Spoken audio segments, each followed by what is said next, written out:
வணக்கம், நான் உங்கள் டிஎஃப். ஆப்ரேட்டிங் சிஸ்டமில் இம்பார்ட்டன்ட் எம்சிக்யூஸ் பார்க்கலாம் நம்ம.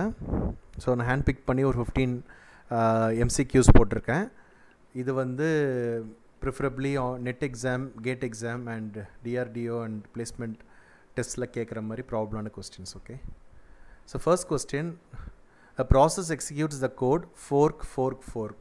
The total number of child processes created is 3, 4, 7, 8. So இது வந்து கேட் 2012 கேட்டிருக்காங்க. ஸோ பார்த்தீங்கன்னா ப்ராசஸ்னால் ஓஎஸ் டொமைனில் program under execution. Okay, program execute ஆகிற ப்ரோக்ராம் பேர் ப்ராசஸ்ன்னு சொல்லுவாங்க. அதை நீங்கள் வந்து யூஸிங் எ ஃபோர்க் கமாண்ட் நீங்கள் வந்து அது க்ரியேட் பண்ணலாம். ஓகேங்களா, ஃபோர்க் கமாண்ட் யூஸ் பண்ணிட்டு நீங்கள் ஒரு ப்ராசஸ் யூனிக்ஸ்லையா ஆர் அதர் ஓஎஸில் நீங்கள் க்ரியேட் பண்ணலாம். ஓகே, ஸோ 3 தடவை நம்ம ஃபோர்க் கமெண்ட் போடும்போது 3 ப்ராசஸ் க்ரியேட் ஆகும்னு நினைப்போம். But that doesn't happen. ஏன்னா ஒரு தடவை ஃபஸ்ட் டைம் ஃபோர்க் எக்ஸிக்யூட் ஆகும்போது உங்களுக்கு ஒரு ப்ராசஸ் க்ரியேட் ஆகும். அடுத்து அந்த ஒரு ப்ராசஸ்லேருந்து உங்களுக்கு நீங்கள் ஃபோர்க் அடுத்தது செகண்ட் டைம் நீங்கள் ஃபோர்ஸுக்கு எக்ஸிக்யூட் பண்ணும்போது இந்த ப்ராசஸோட 2 சைல்டு எக்ஸிக்யூட் ஆகும் அண்ட் ஸோ ஆன். ஓகேங்களா, அது இந்த மாதிரி ஃபேஷனில். இப்போ நீங்கள் ஆன்சரில் பார்த்தீங்கன்னா உங்களுக்கு தெரியும், ஃபர்ஸ்ட் ஃபோர்க்கில் வந்து உங்களுக்கு L1ன்ற ப்ராசஸ் க்ரியேட் ஆகும். செகண்ட் லைனில் நீங்கள் வந்து ஃபோர்க்னு அடிக்கும்போது L1ஓட 2 சில்ட்ரன் பைனரி ஃபேஷனில் உங்களுக்கு க்ரியேட் ஆகும். ஸோ எத்தனை ப்ராசஸ் ஆச்சு? ஆல்ரெடி 3 சில்ட்ரன் ப்ராசஸஸ் ஃபார்ம் ஆகிடுச்சு. 3வது தடவை ஃபோர்க் நீங்கள் க்ரியேட் பண்ணும்போது L2க்கு 2 சில்ட்ரன் அண்ட் இந்த L2வில் 2 சில்ட்ரன் க்ரியேட் ஆகும். ஓகேங்களா, ஸோ இன் டோட்டல் 7 ப்ராசஸ் உங்களுக்கு க்ரியேட் ஆகும். ஃபஸ்ட் லெவலில் 1, செகண்ட் லெவலில் 2, தேர்ட் லைனில் வந்து 4. ஸோ 4 + 2 + 1 7 ப்ராசஸ் க்ரியேட் ஆகும். ஓகேங்களா, so answer is C = 7. Clear? Second question, suppose the time to service a page fault is on the average 10 milliseconds while a memory access time takes 1 microsecond. A 99.99% hit ratio results in average memory access time of வாட்னு கேட்டிருக்காங்க. So இதில் நீங்கள் வந்து before you start seeing anything, ஒரு general golden rule in multiple choice questions for any competitive exam, யூனிட்டை நீங்கள் பார்க்கணும். இதில் பார்த்தீங்கன்னா ஃபஸ்ட் 2 ஆப்ஷனோட யூனிட் வந்து மில்லியில் இருக்குது, செகண்ட்ஸோடதில். கடைசி 2 ஆப்ஷன் வந்து மைக்ரோ செகண்ட்ஸ். இது ரெண்டும் 10⁻³ இருக்குது, இது 10⁻⁶ இருக்குது. ஸோ அதை நீங்கள் வந்து நீங்கள் கால்குலேட் பண்ணும்போது கொஞ்சம் பார்த்து பண்ணணும். ஓகேங்களா, ஸோ இதில் நம்ம இருக்கிற வேல்யூஸ் முதல்ல பார்த்துக்கலாம். Time to service a page fault, எவ்வளோ நேரம் ஒரு மெமரி தெரியும் இல்லை, மெமரி வந்து பேஜஸாக வந்து ஓஎஸ் கான்செப்ட் படி வந்து டிவைட் ஆகிருக்கு. அந்த பேஜ் வந்து அக்சஸ் பண்ணும்போது பேஜ் இல்லைன்னா மெமரியில் அதோட கான்செப்ட் தான் பேர் வந்து பேஜ் ஃபால்ட்டுன்னு சொல்லுவோம். ஓகேங்களா, ஒரு particular value of a page வந்து மெமரியில் இருக்கான்னு பார்க்கும்போது அந்த பேஜ் இல்லைன்னா அதோட கான்செப்ட் தான் பேஜ் ஃபால்ட்டுன்னு வரும்.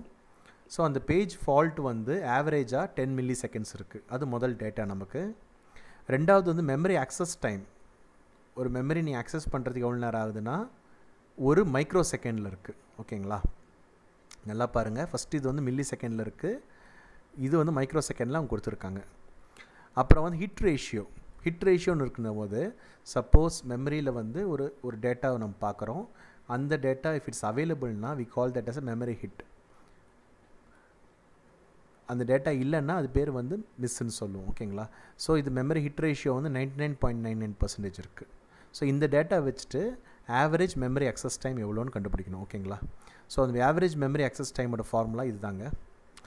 Average memory access time equal to % of page hit into memory access time plus % of page miss into time to service a page fault divide by 100. ஓகேங்களா, இதான் வந்து ஆவரேஜ் மெமரி அக்சஸ் டைமோட formula. So இதோட டேட்டாவை நம்ம அப்படியே அடுத்து substitute பண்ண வேண்டியதான். % ஆஃப் பேஜ் ஹிட் என்ன இருக்குன்னா ஆல்ரெடி கொடுத்துருக்காங்க 99.99 ஹிட் ரேஷியோ. ஸோ அதை நம்ம வந்து இங்கே சப்ஸ்டியூட் பண்ணலாம். So first value 99.99 which is equal to % of page hit அல்லது பேஜ் ஹிட் ரேஷியோன்னு சொல்லுவோம். அடுத்த வேல்யூ வந்து into memory access time. Memory access time வந்து 1 மைக்ரோசெகண்ட் கொடுத்துருக்காங்க கரெக்டுங்களா. அந்த மெமரி ஆக்சஸ் டைம் டேக்ஸ் 1 அதை எவ்வளோ நேரம் வந்து அந்த மெமரி வந்து நீங்கள் அக்சஸ் பண்ணுறதுக்கு எவ்வளோ நேரம் எடுக்குது, ஒரு டேட்டாவுக்கு மெமரி அக்சஸ் பண்ணுறதுக்கு எவ்வளோ நேரம் எடுக்குதுன்னா 1 மைக்ரோசெகண்ட் அது எழுதியிருக்கும். ப்ளஸ் இருக்கிற ப்ளஸ் அப்படியே போட்டுடுறீங்க ப்ளஸ்ஸு கீழே. அடுத்தது பர்சன்டேஜ் ஆஃப் பேஜ் மிஸ். நான் ஆல்ரெடி சொன்னேன், உங்களுக்கு வந்து ஒரு டேட்டா இருக்குன்னா it is called as a page hit. அவைலபிளாக இருக்குன்னா, டேட்டா அவைலபிளாக இல்லைன்னா அக்சஸ் பண்ணும்போது it's called as page miss. So page hit percentage அவங்க 99.99 கொடுத்துருக்காங்க. ஸோ அது -100 தான் உங்களுக்கு பேஜ் மிஸ் வரப்போகுது. ஸோ 99.99 - 100 எவ்வளோ வருதுன்னா 0.01. ஸோ அதுதான் வந்து உங்களுக்கு பர்சன்டேஜ் ஆஃப் பேஜ் மிஸ். புரியுதா? Because page hit plus page miss equal to 100% வரும். அப்சல்யூட் வேல்யூ வந்து 1 வரும். ஸோ உங்களுக்கு 99.99% பேஜ் ஹிட் வரும்போது பேஜ் மிஸ் வந்து 0.01 வரும். ஓகேங்களா? அதான் நீங்கள் எழுதுகிறோம். அடுத்தது வந்து into time to service a page fault. இப்போ time to service a page fault தான் இங்கே வந்து அவங்க என்ன கொடுத்துருக்காங்கன்னா, டைம் ஃபஸ்ட் லைனில் time to service a page fault is on the average 10 மில்லி செகண்ட்ஸ்னு கொடுத்துருக்காங்க. நல்லா பாருங்கள், இது 10 மில்லி செகண்ட்ஸில் இருக்குது. ஸோ நம்ம என்ன பண்ண போகிறோம்னா 10 வந்து மைக்ரோ செகண்டில் மாற்ற போகிறோம். ஓகேங்களா? ஸோ பார்த்தீங்கன்னா மில்லி செகண்ட் ஜென்ரலாக பார்த்தீங்கன்னா இட் வில் பி 10⁻³ மைக்ரோவில் பார்த்தீங்கன்னா இட் இஸ் 10⁻⁶. ஸோ இதை நீங்கள் மில்லியை மைக்ரோவை மாற்றுறதுக்கு இன்ட்டு 10⁻³ போடணும். ஸோ ஆல்ரெடி இருக்கிற 10 வேல்யூ கூட 10⁻³ அதாவது 1000 நீங்கள் மல்டிப்ளை பண்ணணும். இந்த பாயிண்ட் இம்பார்ட்டண்ட்டு. ஏன்னா நீங்கள் 10 வந்து மில்லி செகண்டில் இருக்குது, அதை நீங்கள் மைக்ரோ செகண்டில் மாற்றுறதுக்காக 10⁻³ வந்து நீங்கள் மல்டிப்ளை பண்ணணும். அதனால தான் இது 10 × 1000 அண்ட் டிவைடட் பை 100. இந்த வேல்யூ ஆஃப் 100 வந்து இங்கே போகிறீங்க 100. கிளியர்? ஸோ இது நீங்கள் சால்வ் பண்ணிங்கன்னா உங்களுக்கு ஆன்சர் வந்து 1.9999 மைக்ரோ செகண்ட்ஸ் வருது. ஓகேங்களா? ஸோ அதோட ஆப்ஷன் வந்து உங்களுக்கு ஆப்ஷன் டி. கிளியர்? ஸோ இது மாதிரி மெமரி ஆக்சஸ் டைமோட கொஸ்டின்ஸு உங்களுக்கு வரலாம் ஆப்ரேட்டிங் சிஸ்டம் பொறுத்த வரைக்கும். Next question, where does the swap place reside? RAM, random access memory, disk, ROM, on chip cache, or cache memory, chip level. Swap space na முதல்ல என்னன்னு நீங்க பாருங்க, then we'll see about where it is residing. Okay, swap space na it is something that temporarily holds a memory image. Okay, so ஒரு process இருக்குன்னா ப்ராசஸில் இருக்கிற data அதோட ஒரு ஸ்னாப்ஷாட்டு இல்லைனா அதோட ஒரு வேல்யூ வந்து ஸ்டோர் பண்ணுவாங்க. So that is called as that needs be stored. ஓகேங்களா? ஸோ அந்த ப்ராசஸோட மெமரி இமேஜ் ஜென்ரலாக எங்கே ஸ்டோர் ஆகும்னா ஃபிசிக்கல் மெமரியில் ஸ்டோர் ஆகும்.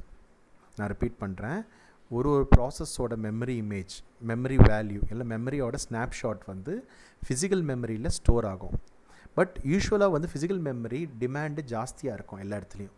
ஸோ அந்த மாதிரி பர்பஸில் வந்து ஃபிசிக்கல் மெமரி என்ன பண்ணோன்னா அதில் இருக்கிற ப்ராசஸோட மெமரி இமேஜை எடுத்துகிட்டு வேறு இடத்துல டெம்பரரியாக ஸ்டோர் பண்ணோம். அந்த வேறு இடம் தான் எங்கன்னு கேட்குறாங்க. அந்த வேறு இடத்தோட பேர் தான் ஸ்வாப் ஸ்பேஸு. அது எங்கே இருக்குன்னா டிஸ்கில் இருக்கும். புரியுதுங்களா? Logic simple. ஏன் ஸ்வாப் ஸ்பேஸ்ன்னு சொல்கிறோன்னா ஆக்சுவலாக அது இருக்க வேண்டிய இடம் வந்து ஃபிசிக்கல் மெமரியில் தான். ஆனால் வந்து ஃபிசிக்கல் மெமரியோட டிமாண்ட் வந்து எப்போவுமே வந்து அதிகமாக இருக்கும். அதனால் வந்து ஃபிசிக்கல் மெமரியில் இருக்கிற அந்த ப்ராசஸோட மெமரி இமேஜ் வந்து டிஸ்கில் டெம்பரரியாக ஸ்டோர் ஆகிட்டு இருக்கும். அது டெம்பரரியாக டிஸ்கில் ஸ்டோர் ஆகிட்டு திருப்பியும் அந்த ஸ்பேஸை எடுத்துகிட்டு திருப்பியும் ஸ்வாப் பண்ணி ஃபிசிக்கல் மெமரியில் போகிறதுனால அந்த இடம் பேர் வந்து ஸ்வாப் ஸ்பேஸ். அது இருக்கிறது வந்து டிஸ்க். ஓகேங்களா? So option is be here. Okay. Third question, the data blocks of a very large file in Unix file system are allocated using contiguous location, linked location, index location and extension of index location. Okay, so generally பார்க்கும்போது data blocks of very large size, so பெரிய ஃபைலை வந்து Unix file சிஸ்டத்தில் வந்து எப்படி allocation நடக்குது. ஓகேங்களா? So நமக்கே வந்து விண்டோஸில் பார்த்தீங்கன்னா நிறைய ஃபைல் சிஸ்டம்ஸ் நமக்கு தெரியும். என்டி ஃபைல் சிஸ்டமாக ஃபைல் அலோகேஷன் டேபிள் நிறைய இருக்குது. But in kinds of allocation பார்த்திங்கன்னா உங்களுக்கு கண்டிஜியஸ் லொக்கேஷன் இருக்கலாம், லிங்க்டு லொக்கேஷன் இருக்கலாம், இண்டெக்ஸ்ட் இருக்கலாம், இல்லைனா ஹேஷில் இருக்கலாம். டிஃப்ரெண்ட் மெத்தடாலஜி இருக்குது. யுனிக்ஸில் வந்து இதில் எந்த லார்ஜ் ஃபைல்ஸை வந்து எப்படி வந்து அவங்க அலோகேட் பண்ணுறாங்கன்றது. ஸோ முதல்ல கண்டிஜியஸ் லொக்கேஷன் போகும்போது it's kind of array kind of location. Next மெமரியில் வந்து அந்த ஃபைலோட பார்ட்டு வந்து சங்க்ஸாக வந்து டிவைட் பண்ணிவிட்டு அந்தந்த கண்டிஜுவஸ் லொக்கேஷன், அதாவது நியர்பை மெமரி லொக்கேஷனில் அரே ஃபேஷனில் நம்ம யூசர் டேர்மில் சொல்லணும்னா டேட்டா ஸ்ட்ரக்சர் ஃபார்மேட்டில் ஸ்டோர் ஆகிட்டு இருக்கும். ஓகேங்களா? ஸோ நெக்ஸ்ட்டு பார்த்தீங்கன்னா லிங்க் லொக்கேஷன் பார்த்தீங்கன்னா எப்படி உங்களுக்கு டேட்டா ஸ்ட்ரக்சர் லிங்க் லிஸ்ட் பண்ணுறீங்களா அதுமாதிரி ஒரு data which is link to the next data அந்த மாதிரி ஜென்ரலாக வந்து அலோகேட் ஆகிருக்கும். பட் அகெயின் நான் சொல்கிறேன், இது ரெண்டுமே உங்களுக்கு வந்து யூனிக்ஸில் அப்படி நடக்கிறது இல்லை. ஓகேங்களா? இன் அதர் ஆப்ரேட்டிங் சிஸ்டமில் தான் அப்படி நடக்கும், லிங்க்டெல்லாம் கண்டிஜியஸ்லிங். ஓகேங்களா? நெக்ஸ்ட்டு வந்து ஸ்மாலர் ஃபைல்ஸ் வந்து can be indexed and can be stored in Linux. But if it's a very huge file, பெரிய ஃபைலாக இருக்கும்போது அது இண்டெக்ஸையும் தாண்டி it's a kind of hierarchical index மாதிரி ஸ்டோர் ஆகிட்டு இருக்குது. எப்படின்னா வந்து டிரெக்டாக அட்ரஸ் ஆகிருக்கு இல்லை இன்டெரக்டாக அட்ரஸ் ஆகிருக்கு. ஸோ அதுக்கு தான் பேர் வந்து எக்ஸ்டென்ஷன் ஆஃப் இண்டெக்ஸ்ட் லொக்கேஷன். இதுதான் வந்து த ரைட் ஆன்சர். யூனிக்ஸில் வந்து ஹியூஜ் ஃபைல்ஸ், ரொம்ப பெரிய லார்ஜ் டேட்டா மைண்டு ஃபைல்ஸோ இல்லை மல்டிமீடியா ஃபைல்ஸ்லாம் வந்து an extension of index லொக்கேஷனில் ஸ்டோர் ஆகிருக்கு. ஓகேங்களா? ஸோ அதோட ஒரு டயக்ராம் தான் இது, which I've copied from the internet. So இதில் பார்க்கும்போது எந்த மோடில் அது இருக்குது, டைரக்ட் மோடா, மெமரி மோடா, what kind of mode it is, okay, and who owns it, அந்த பர்டிகுலர் ஃபைலோட கிரியேட்டர் யார், or who owns the copyright, அந்த விஷயம்லாம் இதில் இருக்கும். ஜஸ்ட் ஒரு ஹெடர் தான், இதெல்லாம் நமக்கு தெரியணும் தேவையில்லை. And what time and what place it is been, time stamp இருக்கும்ல, when what is it created, when was it modified, அந்த கதையெல்லாம் இருக்கும். அப்புறம் block count, that is the number of blocks within the memory it has to be holding, அதோட location இருக்கும். அப்புறம் பார்த்தீங்கன்னா வந்து அந்த டேட்டா எப்படி ஸ்டோர் ஆகுதுன்னா டைரக்ட் பிளாக்லேயும் இன்டைரக்ட் பிளாக்லேயும் ஸ்டோர் ஆகும். ஒரு ஸ்மால் இன்ஃபர்மேஷன், வைட்டல் இன்ஃபர்மேஷன் நான் கொடுக்குறேன்.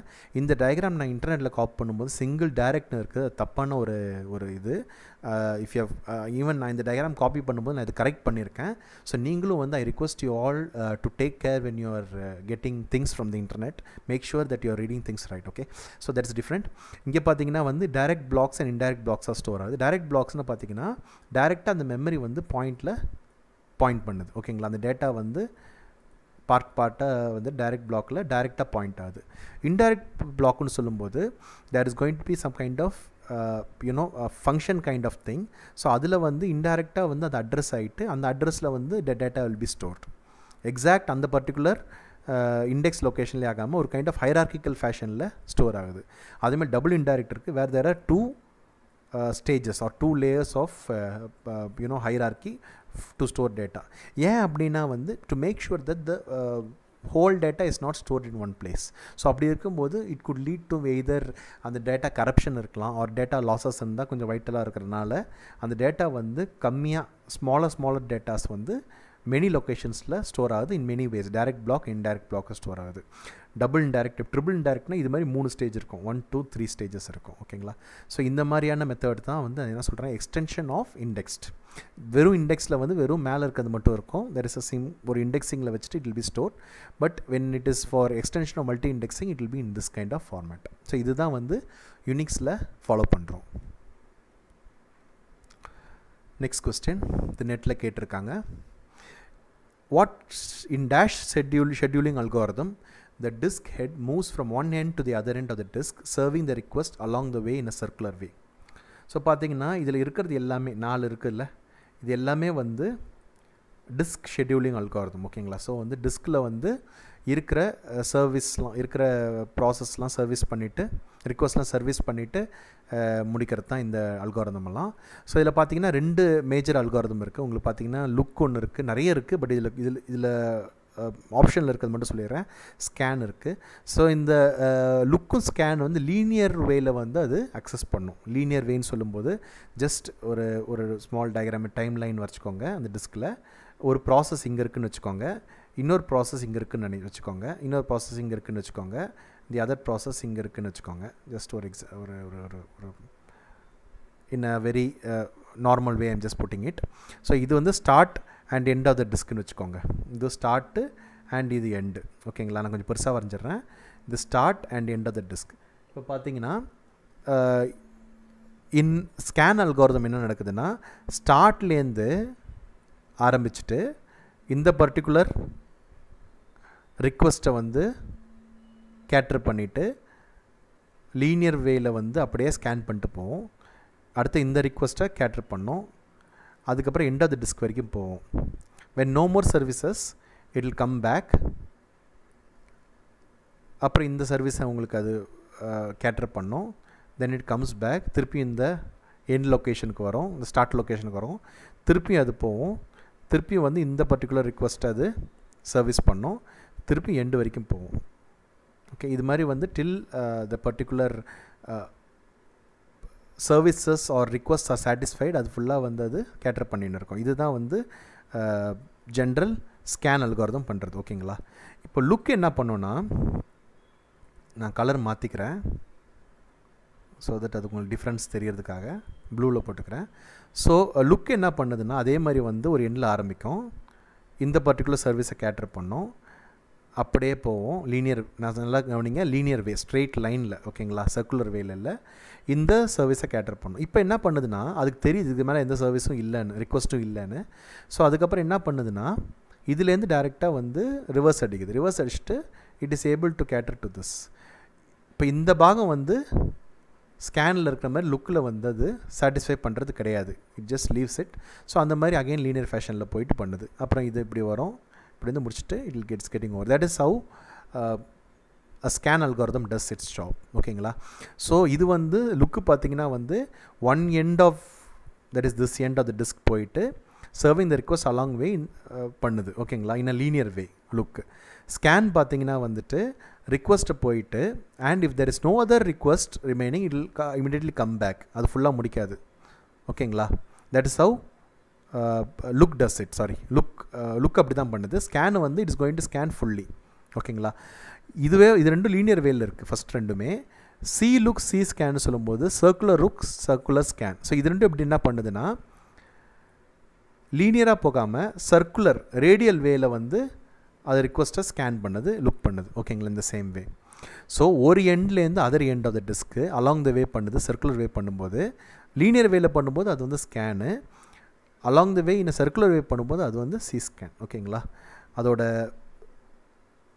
டிஸ்கிரிப்ஷன் நீங்கள் நான் கொடுத்துருக்கேன், நீங்கள் ரீட் பண்ணி பார்க்கலாம் சொன்ன மாதிரி. ஸோ ஸ்கேன் வந்து disk arm is moving from one particular direction to other particular direction, servicing the request along its path.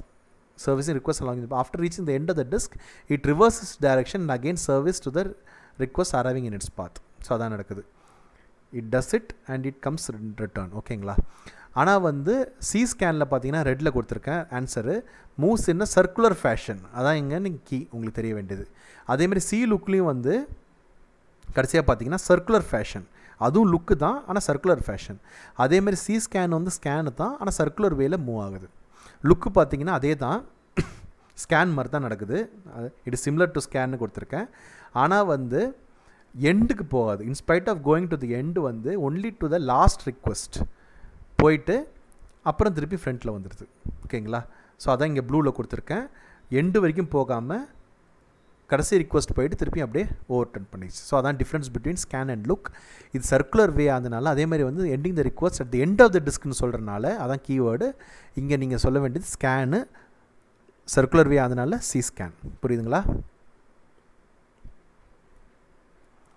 Next question. So there are 6 files F1, F2, F3, F4, F5, F6 with corresponding sizes 150 KB, 225 KB, 775 KB, 60 KB, 275 KB and 65 KB. The files are to be stored in sequential device in such a way that it optimizes the access time. On what order it should be stored. Okay. So இங்கே நம்ம பார்க்க வேண்டிய விஷயம் என்னென்னா, 6 file கொடுத்துருக்காங்க.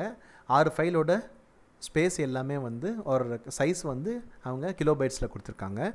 அதை வந்து sequential டிவைஸில் நம்ம ஸ்டோர் பண்ணணும். அதில் வந்து எப்படின்னா ஆக்சஸ் டைம்னா ஆப்டிமைஸ்டாக இருக்கணும். ஆப்டிமைஸ்னால் கம்மியாக இருக்கணும். ஸோ சீக்வென்ஷியல் டிவைஸ்னால் வந்து ஆக்சஸ் வந்து சீக்வென்ஷியல் ஆக்சஸ் தான் இருக்கும். ஸோ 1/the தான் இருக்கும். ஸோ ஜென்ரலாக வந்து சீக்வென்ஷியல் டிவைஸில் வந்து ஃபைல்ஸை நீங்கள் அரேஞ்ச் பண்ணணுன்னு கேட்டாங்கன்னா, எது இருக்கிறதே கம்மியான ஃபைலோ அதை தான் முதல்ல அக்சஸ் பண்ணும். Or in other words, files எப்படி அக்சஸ் ஆகும்னா அசெண்டிங் ஆர்டரில் அக்சஸ் ஆகும். இது எப்படின்னா வந்து இந்த அனாலஜி நீங்கள் எப்படி ஞாபகம் வச்சுக்கலாம்னா, நமக்கு வந்து எப்போயாவது ஒரு பாடம் படிக்கணும்னு இருக்கும்போது, ஒரு say for example subject exam நீங்கள் ரீட் பண்ண போகிறீங்க, அதில் 5 யூனிட் இருக்குன்னா, நம்ம எப்படி யூஸ்வலாக பண்ணுவோம், நார்மல் ஸ்டூடெண்ட் எப்படி பண்ணுவாங்கன்னா, எது இருக்கிறதே கம்மியாக இருக்கோ அதை ஃபஸ்ட்டு படிப்போம், எது இருக்குது அதிகமாக இருக்குமோ அது கடைசியாக பண்ணுவோம். அசெண்டிங் ஆர்டரில் தான் யூஸ்வலாக படிப்பாங்க. ஸோ அதே கதை தான் ஏன்னா எப்படின்னா வந்து அவங்களுக்கு ஒரு கான்ஃபிடன்ஸ் கிடைக்கும். அவங்க வந்து மேபி பெரிய போர்ஷன் வந்து கடைசியாக வந்து விட்டுறலாம் அப்படின்ற ஒரு மைண்ட் செட்டில் படிக்கலாம். ஆனால் எல்லாத்தையும் படித்து முடிக்கலாம். ஸோ அதே மாதிரி வந்து அக்சஸ் டைம் வந்து கம்மியாக இருக்கணும்னா எப்போவுமே வந்து கம்மியான ஃபைல் சைஸ் தான் ஃபஸ்ட்டு வரும். ஸோ இது அசனிங் ஆர்டரை நம்ம போடும்போது ஃபஸ்ட்டு எது வருது, இருக்கிறதே கம்மியானது வந்து இது வருது உங்களுக்கு F4 கரெக்டுங்களா? F4 60 தான் இருக்கிறதே கம்மி. ஸோ அது வந்து F4. இப்போ பியில் பார்த்தீங்கன்னா F4 ஃபஸ்ட்டு வந்துருக்கு, அதான் ஃபஸ்ட்டு இருக்கணும். நெக்ஸ்ட்டு F6 வருதா, செகண்ட் லோவஸ்ட்டு. தேர்டு வந்து F3 வருதா 75. ஓகே, நெக்ஸ்ட்டு வந்து F1 150, அடுத்தது F2 225 அண்ட் ஃபைனலி ஹையஸ்ட் வந்து F5 275. ஸோ ஆன்சர் வந்து இதில் வந்து பி தான் வருது. பி வந்து ஏன் வருதுன்னா because it is accessing the files in an ascending order. கம்மியான சைஸ் இருக்கிற ஃபைலை வந்து முதல்ல அக்சஸ் பண்ணிவிட்டு கடைசியாக biggest number of files last இருக்கிற மாதிரி. ஸோ அதுதான் வந்து அக்சஸ் டைமை கம்மி பண்ணுறதுக்கு சீக்வென்ஷியல் அக்சஸ், சீக்வென்ஷியல் டிவைஸ். அது சீக்வென்ஷியல்னு சொல்லும்போது one after the other serial வேலை. ஓகேங்களா? ஓகே, ஸோ சொன்ன மாதிரி ஆப்டிமைசேஷனுக்காக சார்ட் த ஃபைல் இந்த increasing order of the size. So option B is correct. Okay, next question NET 2017 கேட்டிருந்தாங்க. 2 atomic operations are permissible on semaphores which are dash and dash. Okay, so இது வந்து ஒரு straight forward question. Semaphore உங்களுக்கு தெரிஞ்சிருக்கும், அது ஒரு kind of serialisation variable. இது ஜென்ரலாக எப்போ யூஸ் பண்ணுவாங்கன்னா உங்களுக்கு ஒரு ரிசோர்ஸ் இருக்குதுன்னு வச்சுக்கோங்களேன், ஒரு கைண்ட் ஆஃப் ஷேரபிள் ரிசோர்ஸ் இருக்குது, ஆர் இருக்குதுன்னு வச்சுக்கோங்களேன். ஓகே, ஸோ அந்த ரிசோர்ஸ் வந்து நிறைய ப்ராசஸ் வந்து அதை ரிக்வெஸ்ட் பண்ணதுக்கு ரெடியாக இருக்குது. Say for example process 1 and process 2 are wanting to access that the process 1 வச்சுக்கோங்க, process 2 are wanting to access the resource. So என்ன பண்ணுதுன்னா இது ரெண்டுமே வந்து ஆனால் ஆர் ரிசோர்ஸ் வந்து உங்களுக்கு வந்து only one process can access it, can use it. So 1 வந்து access பண்ணும்போது 2 will keep on waiting, or 1 to சேர்ந்து ரிக்வெஸ்ட் பண்ணும்போது அந்த கண்டிஷன் வந்து என்ன சொல்லுவாங்க, டெட்லாக்னு சொல்லுவாங்க ஆப்ரேட்டிங் சிஸ்டத்தில். Because more than one resource is competing for a shared resource. More than one process is competing for a shared resource. Shared ரிசோர்ஸ்க்காக அது வந்து வெயிட் பண்ணிவிட்டு ரிக்வெஸ்ட் பண்ணிவிட்டு வெயிட் பண்ணிருக்கு. அப்போ ப்ராசஸருக்கு சிபியூனால் எந்த ப்ராசஸ்க்கு அந்த ரிசோர்ஸ் கொடுக்கணும்னு தெரியாமல் முடிச்சுன்னு இருக்கும். ஸோ அந்த மாதிரி கண்டிஷன் தான் டெட்லாக்னு சொல்லுவோம். இது ஒரு வெரி ஃபேமஸான ஒரு கண்டிஷன் ஒரு concept in operating system. So இதுக்கு வந்து அவாய்ட் பண்ணுறதுக்கு நம்ம டெட்லாக் அவாய்டன்ஸ் ப்ரிவென்ஷன்லாம் இருக்கும். ஸோ ஓகேங்களா? ஸோ செமஃபோர் ஜென்ரல் என்ன பண்ணுதுன்னா அது வந்து ஒரு கைண்ட் ஆஃப் சீரியலைசேஷன் டெக்னிக், ஒரு சீரியல் வேரியபிள். அது என்ன பண்ணுதுன்னா இது மாதிரி மோர் தென் ஒன் ரிசோர்ஸ் இருக்கும்போது அது ஒரு ரிசோர்ஸை வந்து அக்சஸ் பண்ண வச்சுட்டு மீதி ரிசோர்ஸ்லாம் வந்து நிற்க வைக்குது. ஸோ மற்ற ரிசோர்ஸில் நிற்க வச்சுட்டு அந்த ரிசோர்ஸ் முடிஞ்சதுக்கப்புறம் இந்த ரிசோர்ஸை நிற்க வச்சுட்டு முடிச்சுட்டு போன ரிசோர்ஸை வெயிட் பண்ண வச்சுட்டு மற்ற ரிசோர்ஸை வந்து சிக்னல் பண்ண வைக்குது. ஓகேங்களா? ஸோ அந்த பேர் என்னன்னா அது பேர் வந்து கன்ஃபியூஷனாகவே இருக்கும். நான் சொன்ன மாதிரி நிற்க வைக்குது போக வைக்குதுன்னு சொல்கிறதோட ரைட் வேர்டு வந்து வெயிட் அண்ட் சிக்னல். ஓகேங்களா? ஸோ இந்த சினாரியோ எடுத்திங்கன்னா 1 2 3 3 ப்ராசஸ் இருக்குது. மூணுமே வந்து இந்த ரிசோர்ஸை வந்து அக்சஸ் பண்ண விரும்புதுன்னா ஆனால் வந்து ஒன்று தான் அக்சஸ் பண்ண முடியும்னா ப்ரையாரிட்டி வைஸாக இல்லை ஃபஸ்ட் கம் ஃபஸ்ட் சர்வ்டா ஏதோ ஒரு மெத்தடாலஜி யூஸ் பண்ணிவிட்டு செமஃபோர் மாதிரி என்ன பண்ணுறோம், 1க்கு வந்து சிக்னல் பண்ணி விட்டுரும், 1 கேன் யூஸ்னு. அப்போ இதில் வந்து சிக்னல் இருக்கும்போது 2ம் 3யும் வந்து வெயிட்டில் இருக்கும். இப்போ 1 வந்து வேலை அந்த ரிசோர்ஸ் யூஸ் பண்ணிவிட்டு முடித்த உடனே 1க்கு வந்து சிக்னலுக்கு அப்புறம் வெயிட்டுக்கு போயிடும். அப்புறம் வந்து 2க்கு வந்து சிக்னல் வந்துடும். 2 வந்து வேலை முடித்த உடனே 2 வந்து வெயிட்டுக்கு போவோம், 3 வந்து சிக்னலுக்கு வந்துடும். ஸோ இது மாதிரி ஒரு ரவுண்ட் ராபின் ஃபேஷனில் நடக்கும். சில டைமில் வந்து ப்ரையாரிட்டி பேஸ்ட் நடக்கலாம். அது டிபெண்ட்ஸ் ஆன் என்ன அல்காரிதம் யூஸ் பண்ணுறாங்க. ஸோ இதுதான் ஜென்ரல் செமஃபோர் ஒர்க் பண்ணுறது. ஸோ அந்த ரைட் நேம் ஆஃப் சிக்னல்ஸ் வந்து வெயிட் அண்ட் சிக்னல். ஓகேங்களா? So next question. There are 3 processes P1, P2 and P3 sharing a semaphore for synchronizing a variable. இப்போ சொன்ன அதே concept தான். இது வந்து ஒரு இதாக கொடுத்துருக்காங்க. Initial value of semaphore is 1. Assume the negative values of semaphore tells us how many processes are waiting in the queues. Process access the semaphore on the following order. அந்த ரெட்டில் கொடுத்துருக்கிறது தான் ஆர்டர், எந்த ஆர்டரில் வந்து அக்சஸ் பண்ணிருக்குதுன்னு காட்டுறாங்க. ஓகேங்களா? So இதில் விஷயம் என்னென்னா 3 ப்ராசஸஸ் இருக்குது. ஓகேங்களா? 3 ப்ராசஸ் இருக்குது. அது வந்து என்னென்னா P1, P2, P3 இது எல்லாமே வந்து செமஃபோரை ஷேர் பண்ணிகிட்டு இருக்கு. ஓகேங்களா? ஜஸ்ட் தெரிஞ்சுக்கோங்க, இது 3 ப்ராசஸ் வந்து ஒரு இதை வந்து அக்சஸ் பண்ண ட்ரை பண்ணுது, கிரிட்டிக்கல் செக்ஷன். ஓகேங்களா? ஸோ இந்த ரிசோர்ஸ் நான் வேர்டை யூஸ் பண்ணேன். இந்த ரிசோர்ஸ் அக்சஸ் பண்ணுற செக்ஷன் பேர் கிரிட்டிக்கல் செக்ஷன்னு சொல்லுவாங்க. ஸோ அதுதான் வந்து இந்த பர்டிகுலர் கொஸ்டினில் கொடுத்துருக்காங்க, கிரிட்டிக்கல் செக்ஷன். ஓகேங்களா? ஸோ பார்த்தீங்கன்னா ஸோ இதை பார்த்தீங்கன்னா initial value of semaphore is 1. Okay value வந்து 1 கொடுத்துருக்காங்க. தேர் இஸ் அ நெகட்டிவ் வேல்யூன்னு சொல்லும்போது -1 நடக்குது. எப்போனா வென் ப்ராசஸ் ஆர் வெயிட்டிங், எப்பப்போ ஒரு ப்ராசஸ் வெயிட் பண்ணுன்னு இருக்கோ, அக்சஸ் பண்ணுறதுக்கு ரெடியாக இருக்கோ, அப்பப்போ செமஃபோரோட வேல்யூ வந்து ஒன்று மைனஸ் ஆகிட்டு இருக்கும், -1 ஆகிட்டு இருக்கும். ஓகேங்களா? ஸோ இதில் முதல் ஸ்டெப் வந்து P2 வந்து அக்சஸ் பண்ண விரும்புது, அடுத்த ஸ்டெப் வந்து P1 அக்சஸ் பண்ண விரும்புது, அடுத்தது P3 ப்ராசஸ் அக்சஸ் பண்ண விரும்புது, அப்புறம் P2 எக்ஸிட் பண்ணுது, P1 எக்ஸிட் பண்ணுது. இப்போ வந்து அதோட வேல்யூ என்ன இருக்கலாம்? ஓகேங்களா? ஃபஸ்ட்டு வந்து வேல்யூ என்ன இருக்குது? 1 இருக்குது. ஓகேங்களா? அது கொடுத்துருக்காங்க. ஸோ இப்போ வந்து P2 வந்து வெயிட் பண்ணுது, அக்சஸ் பண்ணோன்னு வெயிட் பண்ணுது. ஓகேங்களா? அப்போது வந்து செமஃபோர் வேல்யூ 1லேருந்து 0 ஆகிடும். இந்த ஸ்டெப்பில் வேல்யூ ஆஃப் P2 அக்சஸ் பண்ணும்போது 0 ஆகிடும். ஏன் அப்படி ஆகுது? ஏன்னா ஒரு தடவை வெயிட் பண்ணும்போது நீட்ஸ் டு அக்சஸ்னால் அது வெயிட் பண்ண தான் இருக்குது. வெயிட் பண்ணும்போது வேல்யூ வந்து -1 ஆகுது. அடுத்தது வந்து P1 வந்து அக்சஸ் பண்ண விரும்புது, இன்னும் P2 வந்து வெளில வரல, அக்சஸ் பண்ண தான் ட்ரை பண்ணிருக்கு. ஸோ P1 திருப்பி அக்சஸ் பண்ணும்போது 0 வேல்யூ திருப்பி -1 ஆகுது. ஸோ 0 - 1 வேல்யூ வந்து -1 வருது. அடுத்த ஸ்டெப்பில் வந்து P3 வந்து அக்சஸ் பண்ண ட்ரை பண்ணுது. ஸோ ஆல்ரெடி வந்து P1 P2 ரெண்டு வெயிட் பண்ணிருக்கு. மூணாவது வந்து P3 வெயிட் பண்ணும்போது ஆல்ரெடி வேல்யூ 1 0 ஆகிடுச்சு, -1 -2 ஆகுது. இப்போ வேல்யூ வந்து -2 தேர்ட் லைனில் இருக்குது. அடுத்தது வெயிட் பண்ணுற P2 வந்து எக்ஸிட் ஆகுது. அது ஏன் எக்ஸிட் ஆகுது நான் சொல்ல, மேபி வந்து அதோட ஒர்க்கு முடிச்சுட்டு போயிருக்கலாம், ஆர்எல்ஸ் வந்து அது வந்து சரி இது வந்து it can not be time out ஆகிட்டு அது எக்ஸிட் ஆகிருக்கலாம். மேபி வந்து இது அக்சஸ் பண்ண முடியாதுன்னு சொல்லி டைம் அவுட் ஆகிட்டு எக்ஸிட் ஆகுது. இப்போ வந்து வெயிட்டிங் இல்லை, so it has to get the value reverted, அந்த வேல்யூ வந்து மாறணும். ஸோ P2 எக்ஸிட் ஆகும்போது எது வெயிட்டிங்கில் இருக்கும்? இந்த லைனில் P1 P3 மட்டும் தான் வெயிட்டிங் இருக்கும். ஸோ -2 -1 போடுறீங்க, -1. ஏன் அப்படி? நீங்கள் லாஜிக்கலாகவும் பார்த்தீங்கன்னா வேல்யூ வந்து 1ல் இருக்குது, ரெண்டு வெயிட்டிங்கில் இருக்குன்னா 1 -1 அந்த வேல்யூ வந்து -1 வருது. ஃபைனலாக வந்து P1 வந்து எக்ஸிட் ஆகுது கிரிட்டிக்கல் செக்ஷனில். ஸோ இப்போ வெயிட்டிங் பார்த்தீங்கன்னா P3 மட்டும்தான் இருக்குது.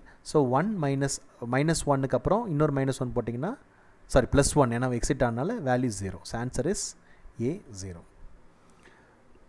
சார் அதில் திருப்பி நான் உங்களுக்கு கொடுத்துருக்கேன். இனிஷியல் வேல்யூ ஆஃப் செமஃபோர் 1 இருக்குது. ஸோ P2 ஃபஸ்ட் லைனில் வந்து P2 வந்து அக்சஸ் பண்ணும்போது செமஃபோர் வேல்யூ வந்து 1ல் வந்து மைனஸ் ஆகுது, ஸோ வேல்யூ வந்து 0 ஆகுது. அடுத்த லைனில் P2 வந்து அக்சஸ் பண்ண விரும்புது, அதாவது அக்சஸ் பண்ண விரும்புதுன்னா வெயிட் பண்ணுது. ஸோ வரும்போது இன்னொரு வேல்யூ -1 ஆகுது. ஸோ ஆல்ரெடி 0 இருக்குது, அது வந்து திருப்பி -1 ஆகுது. திருப்பி P3 அக்சஸ் பண்ண விரும்பும்போது திருப்பி -1க்கு இன்னொரு -1 வருது, -2. அதுக்கப்புறம் P2 எக்ஸிட் ஆகுது, அதாவது வெயிட்டிங் முடிச்சுட்டு அது கிளம்பிடுச்சு. கிளம்பும்போது +1 வருது, -1 வருது இங்கே. So net value -1.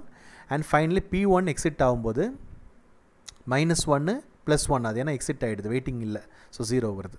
So final ஸ்டெப்பில் பார்த்தீங்கன்னா P3 மட்டும்தான் வெயிட் பண்ணுது. So initial value 1 - 0 1 - 1 = 0. அந்த -1 எதுக்குன்னா ஒரு வெயிட்டிங் ப்ராசஸ் P3 மட்டும் வெயிட் பண்ண இருக்குது.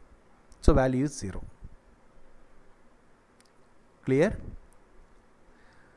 So next question, in paging system memory pages. So மெமரியில் வந்து உங்களுக்கு பார்த்தீங்கன்னா டேட்டா வந்து இன் பேஜஸில் ஃபிசிக்கல் மெமரியில் ஸ்டோர் ஆகுது. ஸோ அதான் பேஜிங் சிஸ்டம் சொல்லியிருக்காங்க. இட் டேக்ஸ் 30 நானோசெகண்ட்ஸ், NSன்னு சொல்லும்போது nanoseconds, to search translation look aside buffer. It's a kind of memory. ஓகேங்களா?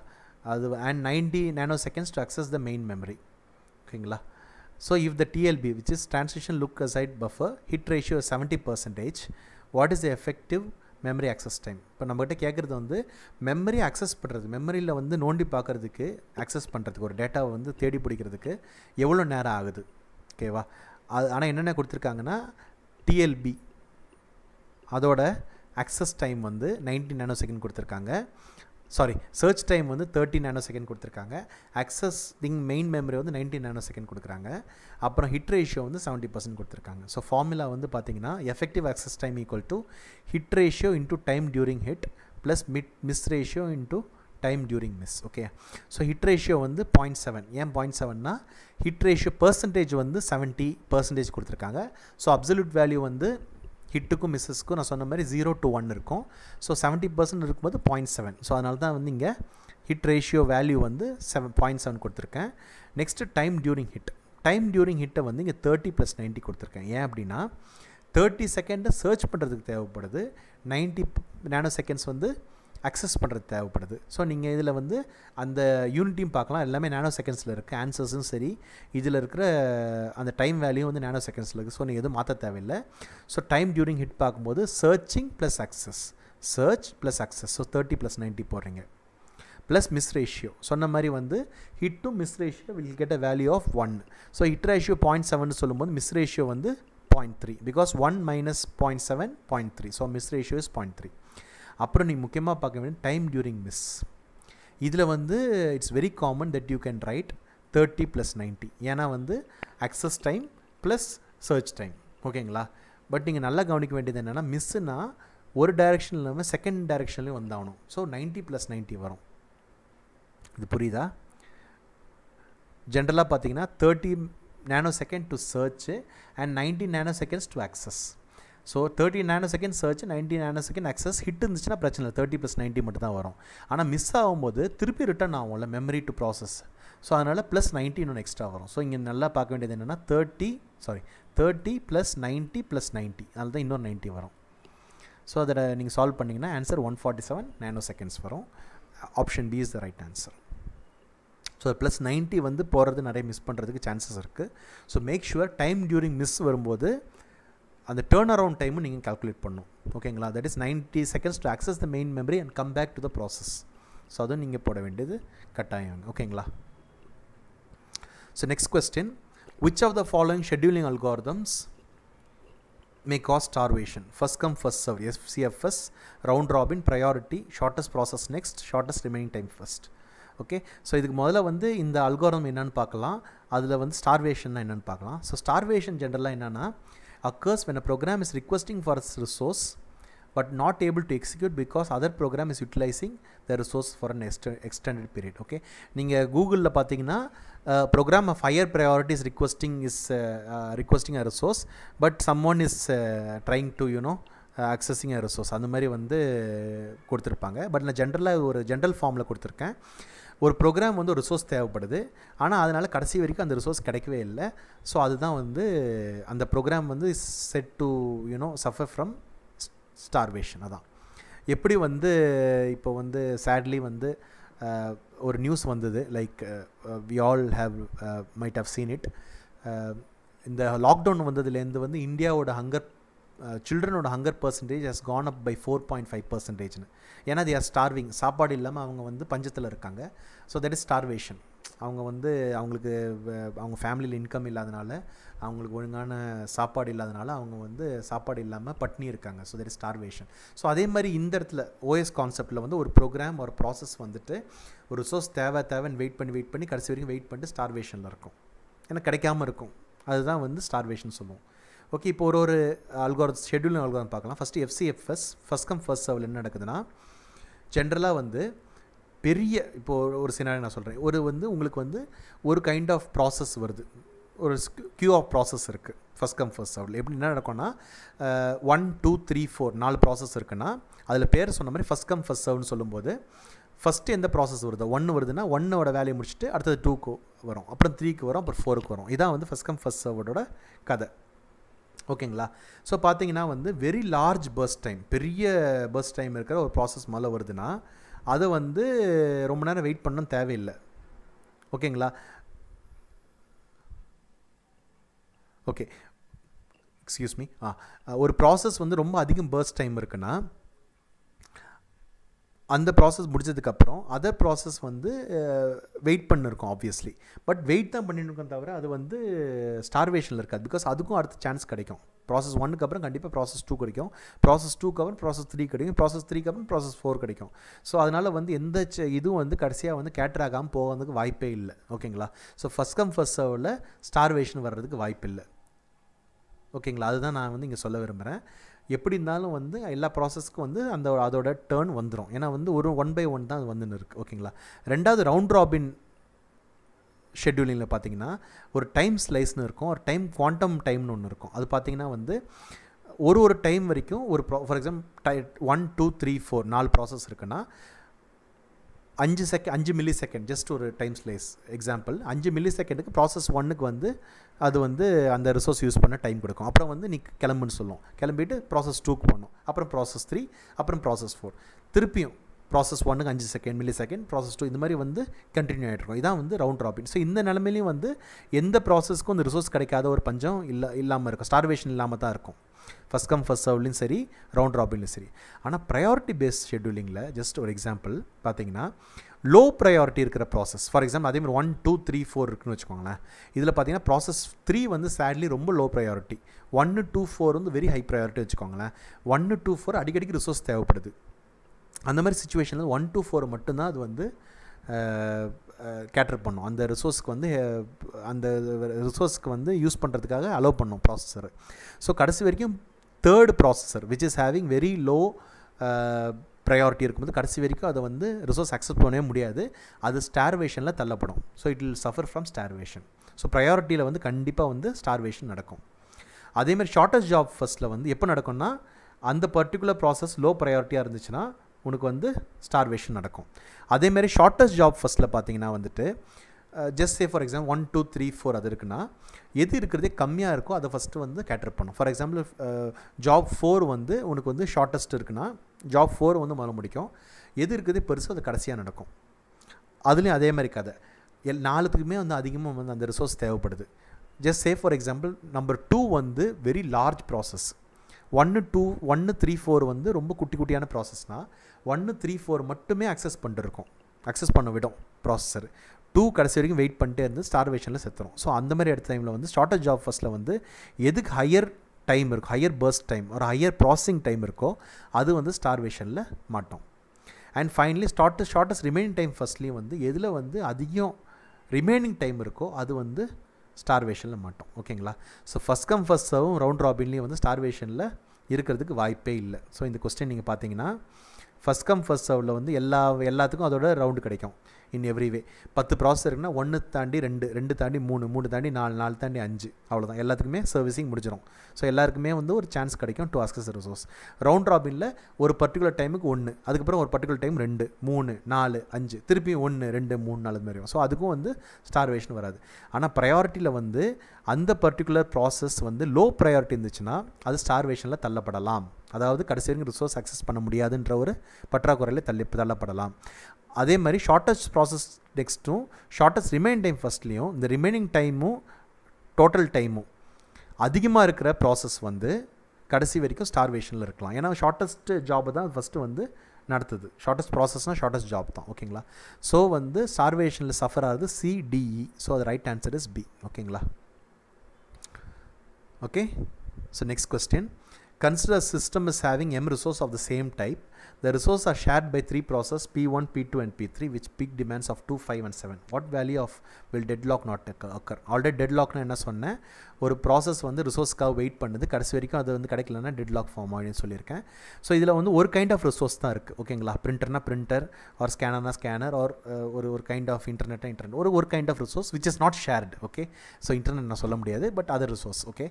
ஸோ ஒரு கைண்ட் ஆஃப் எம் ரிசோர்ஸ் அது வந்து P1, P2, P3ன்ற 3 ப்ராசஸ் வந்து அது ஷேர் பண்ணுது. ஓகேங்களா? அண்ட் நான் சொன்ன மாதிரி வந்து அது வந்து ஏதாவது ஒரு ப்ராசஸ் தான் அக்சஸ் பண்ண முடியும், because it is a shared resource. ஓகேங்களா? ஸோ P1க்கு வந்து 2 M ரிசோர்ஸ் தேவைப்படுது, சம் ரிசோர்ஸ். P2க்கு வந்து 5 ரிசோர்ஸ் தேவைப்படுது, P3 வந்து 7 ரிசோர்ஸ் தேவைப்படுது. 7 ரிசோர்ஸ் 5 ரிசோர்ஸ் 2 ரிசோர்ஸ்ன்றது அந்த நம்பர் தான், ரிசோர்ஸோட வெரைட்டி கிடையாது. எல்லாமே ஒரே வெரைட்டி ஆஃப் ரிசோர்ஸ் தான். ஒரே மாதிரி ரிசோர்ஸ் வந்து 2 தேவைப்படுது, 5 தேவைப்படுது, 7 தேவைப்படுது. எந்த வேல்யூவில் வந்து டெட்லாக் வராது. இப்போ இதில் கிளியராக கொடுத்துருக்காங்க ஒரே கைண்ட் ஆஃப் ரிசோர்ஸ் M மட்டும் தான் இருக்குன்னு சொல்கிறாங்க. ஸோ ஜென்ரலாக P1, P2, P3 மூணுத்துக்கும் சேர்ந்து எவ்வளோ ரிசோர்ஸ் தேவைப்படலாம்? ஏன்னா இது மூணுமே ஒரே கைண்ட் ஆஃப் ரிசோர்ஸ் தான். 2M resource, 5M resource, 7M resource. So இது மூணுத்தையும் ஆட் பண்ணிங்கன்னா 5 + 2 + 7 = 14. So maximum P1, P2, P3 மூணுத்துக்குமே வந்து மேக்ஸிமம் டிமாண்ட் ஒரு பாயிண்டில் தேவைப்பட்டுச்சுன்னா, அதாவது P1 வந்து மேபி ஒரு ரிசோர்ஸ் தேவைப்படலாம், 0 ரிசோர்ஸ் தேவைப்படலாம், 2 ரிசோர்ஸ் தேவைப்படலாம். இதுதான் மேக்ஸிமம் டிமாண்டு. அதே மாதிரி P2 வந்து பார்த்திங்கன்னா 0 ரிசோர்ஸ் தேவைப்படலாம், 1 தேவைப்படலாம், 2 தேவைப்படலாம், 3, 4, 5 வரைக்கும் தேவைப்படலாம். P3 பார்த்தீங்கன்னா வந்து 0, 1, 2, 3, 4, 5, 6, 7 வரைக்கும் தேவைப்படலாம். அதான் பீக் ரிசோர்ஸ்னு பீக் டிமாண்ட்னு சொல்லியிருக்காங்க. ஸோ இதில் பார்த்தீங்கன்னா மேக்ஸிமம் P1 பீக்கு தேவைப்படுது, P2 பீக்கு, P3 பீக் இருக்கணும். உங்களுக்கு வந்து 2 + 5 + 7 = 14 ரிசோர்ஸ் மேக்ஸிமம் தேவைப்படலாம். ஸோ அந்த வேல்யூ 14 ரிசோர்ஸ் உங்களுக்கு அவைலபிளாக இருந்துச்சுன்னா உங்களுக்கு டெட்லாக்கே வராது. ஸோ அதுதான் 14 தான் உங்களுக்கு value of m where deadlock will not occur. புரியுதுங்களா? ஏன்னா ஒரே ரிசோர்ஸ் டைப் தான். ஸோ அந்த ஒரே ரிசோர்ஸ் டைப் வரும்போது இந்த 3 ரிசோர்ஸையும் வந்து பீக் வேல்யூஸை வந்து நீங்கள் ஆட் பண்ணிங்கன்னா அந்த வேல்யூ தான் டெட்லாக் அக்கர் ஆகாது. ஓகேங்களா? ஸோ இதுதான் வந்து உங்களுக்கு value. m must be greater than or equal to peak demands of P1, P2 and P3. So peak demands of P1 plus P2 plus P3 is equal to 2 plus 5 plus 7. So 14. So m ஓட value வந்து must be greater than or equal to 14 வரும்போது it will be deadlock free. Okay. So next question, Unix, which command dash creates 3 subdirectories. So Unix languageல நீங்கள் டெர்மினலில் நிறைய comments use பண்ணுவீங்க. So அதில் எந்த command so Unix நீங்கள் use பண்ணலன்னா எப்படி நம்ம கமாண்ட் கமாண்ட் கன்சோல் நம்ம விண்டோஸில் இருக்கோ அது மாதிரியே டிஃப்ரெண்ட் வெர்ஷன்ஸ் ஆஃப் யூனிக்ஸில் உங்களுக்கு டெர்மினல்னு இருக்கும். சில இதில் கான்சோல்னு சொல்லுவாங்க. ஸோ அந்த டெர்மினல் கான்சோலில் நீங்கள் வந்து டிஃப்ரெண்ட் கமாண்ட்ஸ் யூஸ் பண்ணுவோம். ஸோ அதில் இருக்கிற ஃபேமஸான கமாண்ட் தான் உங்களுக்கு தெரிஞ்சிருக்கும். MKDIR இதில் தான் எல்லா ஆப்ஷன்லையும் கொடுத்துருக்காங்க, which is make directory. Okay, CD for create directory, change directory. இது மாதிரி வந்து MKDIRனு சொல்லும்போது it is making a directory, it is creating a directory. Okay, so அதான் கேட்குறாங்க எது வந்து 3 சப் டைரக்டரி கிரியேட் பண்ணலாம். ஸோ மேலே இருக்கிற பேரண்ட் டைரக்டரி PIS, சப் டைரக்டரியில் வந்து நேம் வந்து ப்ராக்ஸு டேட்டா. ஸோ எப்படின்னா ஜென்ரலாக வந்து PISனு ஒரு ஃபோல்டர் ஒரு டைரக்டரிக்கு இன்னொரு பேர் ஃபோல்டர். ஸோ PISனு ஒரு டைரக்டரி கிரியேட் பண்ணோம். PISக்குள்ளார வந்து PROGSனு ஒரு டைரக்டரி கிரியேட் பண்ணோம். PROGS அப்புறம் அதே மாதிரி வந்து எக்ஸ்கியூஸ் மீ அதே மாதிரி DATA டேட்டான்ற ஒரு சப்டைரக்டரி கிரியேட் பண்ணோம். அதுக்கு நீங்கள் என்ன கமாண்ட் யூஸ் பண்ணுவீங்க? ஸோ இதுக்கு வந்து ஜென்ரலாக நீங்கள் வந்து the answer is C. MKDIR இங்கே இருக்குது, ஸ்பேஸ் பார் PIS போடுறீங்க, பிகாஸ் அதுதான் வந்து பேரண்ட் டைரக்டரி. அதுக்கப்புறம் இந்த லொக்கேஷன் போடுறீங்க. இந்த லொக்கேஷன் போடும்போது PIS வந்து பேரண்ட் டைரக்டரி, அதோட சைல்டு டைரக்டரியாக வந்து PROGS PIS and finally data வரும். ஸோ இதுதான் வந்து உங்களுக்கு syntax for creating 3 subdirectories here. So option C is the right answer. Okay, next question.